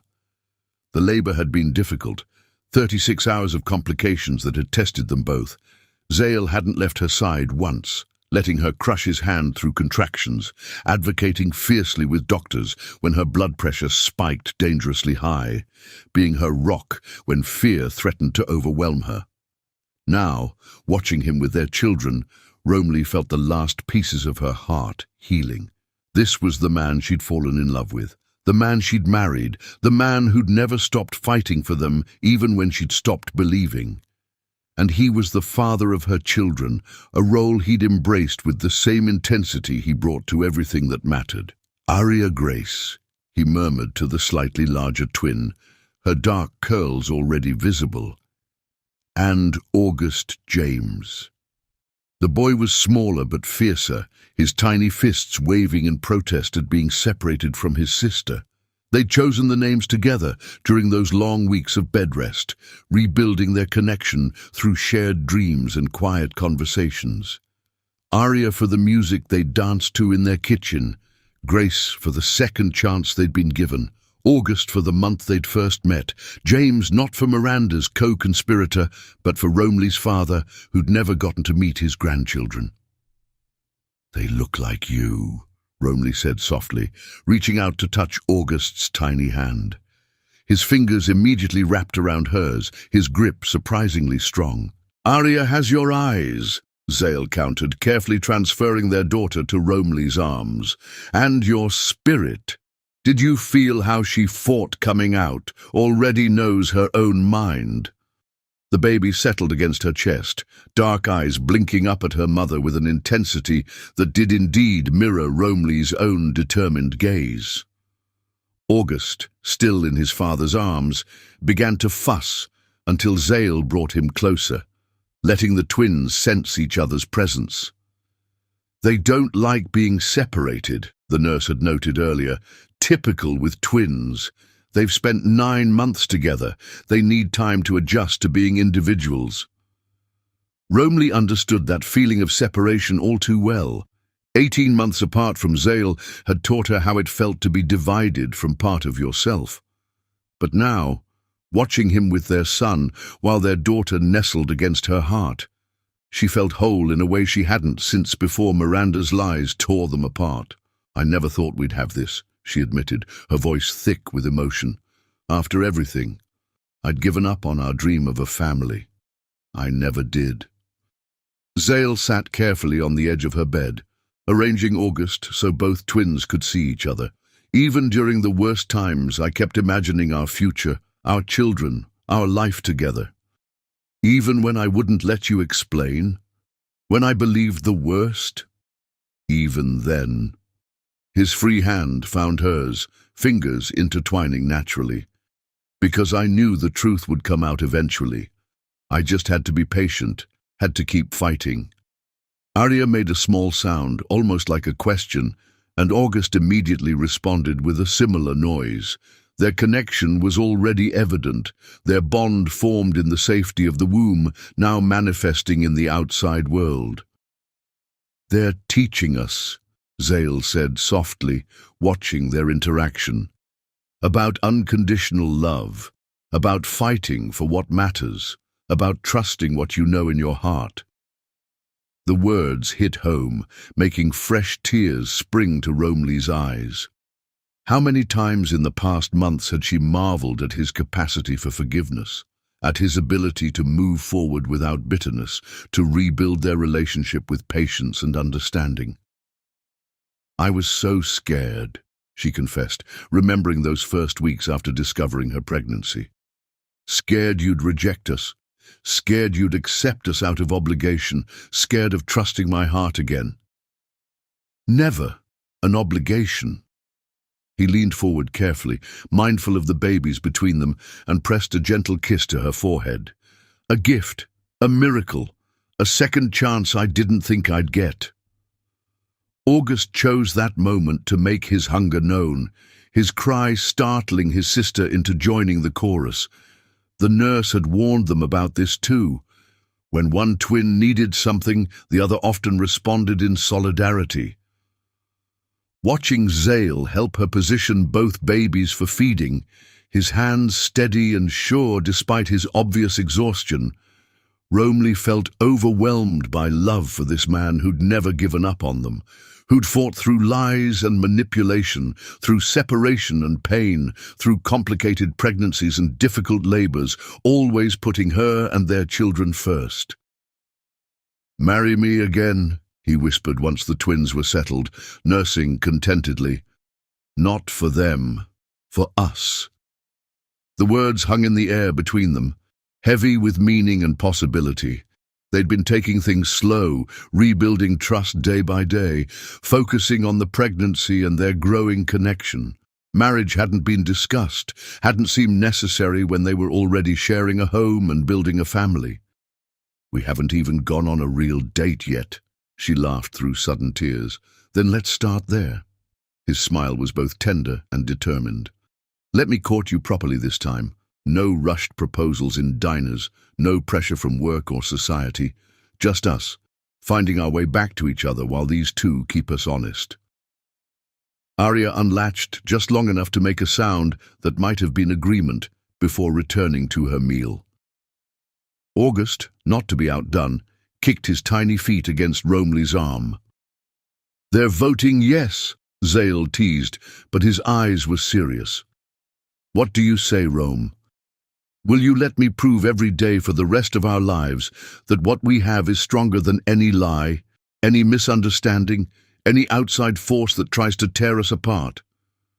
Looking at him, this man who'd been her first love, her greatest heartbreak, and now her strongest support, Romley felt the last of her walls crumble. "Yes," she whispered, and watched his face light up with the same joy she'd seen when the twins were born. "But I have conditions." "Name them." He was already in lawyer mode, ready to negotiate anything for their happiness. "We start with dates. Real ones, not just takeout between feedings and diaper changes." "Done. I already have reservations at Angelo's diner." She couldn't help but laugh. "The diner? Really? Where else?" His smile was both nostalgic and hopeful. "It's where we began, where we found each other again. Seems right to start our new beginning there too."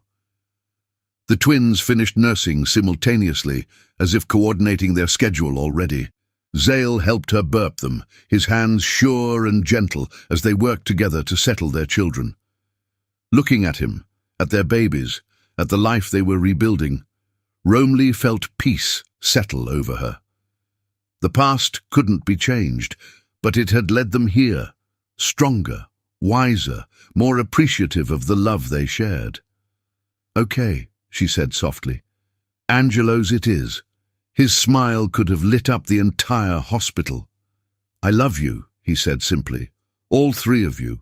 more than any words could express.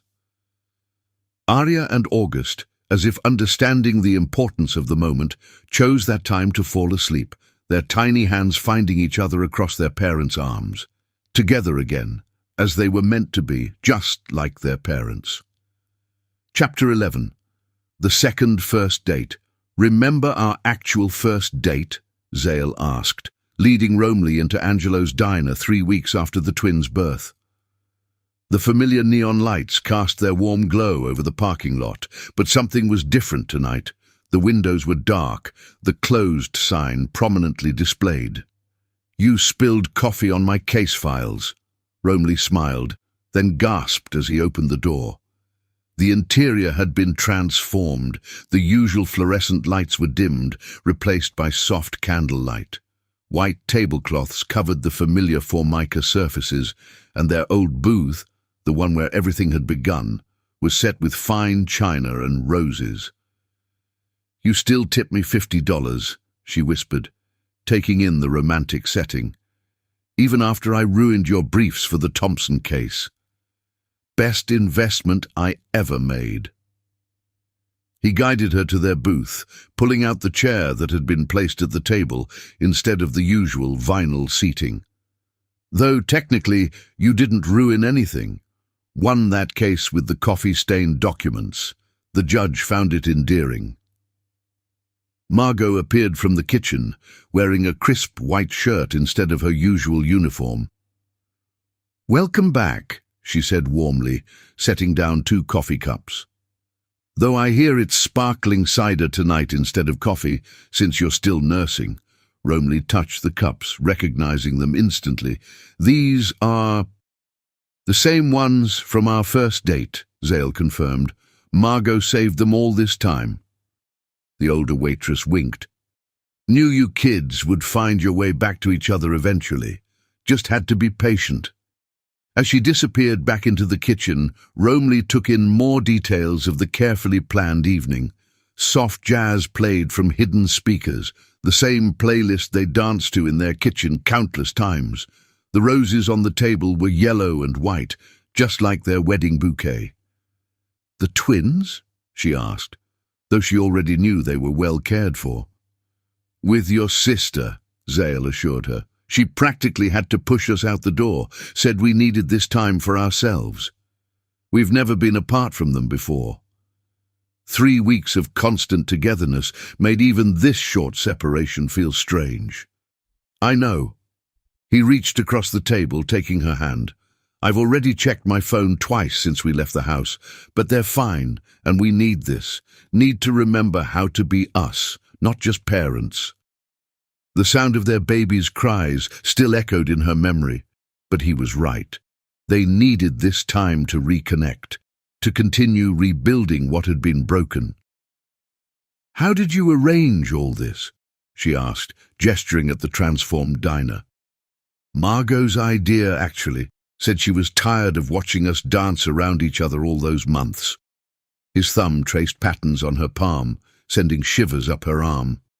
"She remembered every detail of our first date, right down to what we ordered." On cue, Margot reappeared with their plates. Grilled cheese with tomato for her, club sandwich for him. Simple diner food served on fine china, somehow perfect for this moment of past meeting present. "I remember sitting here that first night," Romley said softly, "watching you try to salvage those coffee-stained papers. You were so focused, so dedicated. It was the first thing that attracted me to you, how much you cared about doing things right." "And I remember looking up to see you watching me," he replied. "The way you bit your lip when you were worried, how your eyes lit up when I made that joke about the judge. I fell a little bit in love with you right then." The admission hung in the air between them, weighted with everything they'd been through since that first meeting. The whirlwind romance, the perfect wedding, the devastating separation, and now this careful rebuilding with 2 precious lives depending on them. "When did you know?" she asked, the question she'd never dared voice before. "That night, at the Harbour View, when did you know we still had a chance?" He considered for a moment, his hand still holding hers. The moment you kissed me. Not because of the passion or the reconciliation that followed, but because of how you kissed me. Like you'd been holding back for 18 months, like your body remembered what your mind wasn't ready to accept. Heat flooded her cheeks at the memory. That kiss had changed everything, had created the two miracles currently being spoiled by their aunt across town. For me, it was earlier, she admitted, when you first walked into the diner that night, drunk and hurt, and still looking at me like I was the answer to every question you'd ever had. Even after everything, you still looked at me that way. I never stopped. His voice was rough with emotion. Even when you wouldn't let me explain, wouldn't take my calls, wouldn't believe in us. I never stopped looking at you that way, because I knew what we had was real, knew the truth would come out eventually. I'm sorry, she whispered, the words familiar now but still necessary. For doubting you. For letting Miranda manipulate me, Hey. He squeezed her hand gently. We've been through this. Miranda spent months planning everything, studying exactly how to break us apart. The fault lies with her, not you. Still. She looked down at their joined hands, at the empty spaces where their wedding rings had once been. I should have trusted what we had. We both should have done things differently. His free hand came up to tilt her chin, making her meet his eyes. But look what we have now. 2 beautiful children, a stronger foundation than ever before, and a second chance to do things right. As if on cue, her phone buzzed with a photo from her sister. The twins, sleeping peacefully, tiny hands clasped together even in slumber. They're already better at this than we are. She laughed softly, showing him the picture. Look how they hold on to each other, trust each other completely. They're teaching us, he agreed, smiling at their children's instinctive bond, about unconditional love, about fighting for what matters, about trusting your heart. Margot appeared again, this time with dessert, apple pie à la mode, just like their first date. But instead of the diner's usual plates, these slices were served on delicate china with an intricate pattern that made Romley's breath catch. Our wedding china, she whispered, recognizing the design she'd spent months choosing. How did you... Never got rid of it? He looked slightly sheepish. Kept everything from our life together, hoping someday... The admission brought fresh tears to her eyes. Damn postpartum hormones making her emotional. Or maybe it was just him, this man who'd never stopped believing in them, even when she had. Dance with me? He asked suddenly, standing and holding out his hand. The soft jazz had shifted to a familiar melody, their wedding song. Here? Now? Why not? We've danced in this diner before. She took his hand, letting him pull her into his arms. They swayed together between the tables, her head finding its natural place on his shoulder, his cheek resting against her hair. I miss this, she murmured, dancing with you in random places, not caring who might see. We can have it again. His arms tightened slightly around her waist. All of it, the spontaneous dances, the quiet moments, the crazy adventures, plus 2 amazing additions who already have me wrapped around their tiny fingers. She laughed softly, remembering how he'd spent an hour that morning just watching the twins sleep, completely enchanted by their every movement. They look like you when they're concentrating, she said. That little furrow between their brows, the way they purse their lips. But they have your determination. Did you see August yesterday, refusing to let go of that rattle? And Aria with her opinions about which lullaby she wants? They continued dancing, trading observations about their children, marveling at how 2 tiny beings could be so perfectly a blend of them both. Stay with me tonight, he whispered as the song ended.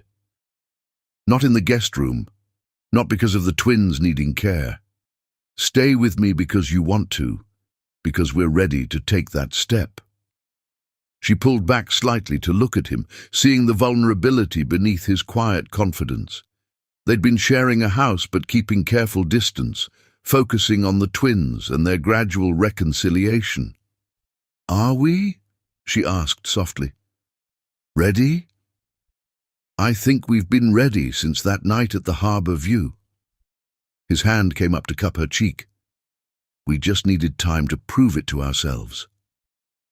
Looking into his eyes, the same eyes that had captured her heart 5 years ago, that had haunted her dreams during their separation, that now looked at her with such love and hope, Romley felt the last of her reservations melt away. "Yes," she whispered, and watched his face light up with joy.